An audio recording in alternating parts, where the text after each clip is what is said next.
मुंबईकरांना एक दिलासा देणारी बातमी आहे, कारण लोकलचं तिकीट थेट तुम्हाला व्हॉट्सअपवर मिळणार आहे। मुंबईकरांसाठी हा मोठा निर्णय घेण्यात आला आहे। याचा लाखो लोकांना फायदा होणार आहे।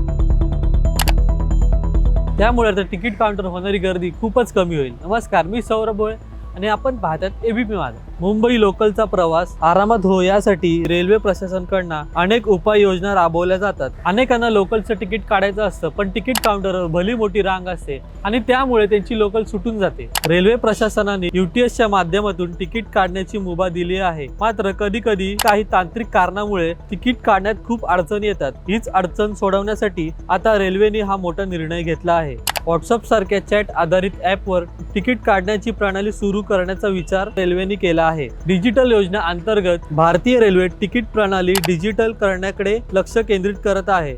या माध्यमातून प्रवाशांना कॅशलेस आणि जलद तिकीट उपलब्ध करण्यात येत आहे। सध्या मुंबई मेट्रोचे तिकीट तुम्ही व्हॉट्सअपवर देखील काढू शकता। याचे 67% प्रवासी लाभ घेत आहे। लोकल प्रवाशांना अशी सुविधा देण्याचं रेल्वेचा प्रयत्न आहे। ही प्रणाली सुरू झाल्यावर मुंबईकरांना एक मोठा दिलासा मिळेल। व्हिडिओ आवडला असेल तर जास्तीत जास्त मुंबईकरांपर्यंत हा व्हिडिओ शेअर करा आणि पाहत राहा एबीपी माझा।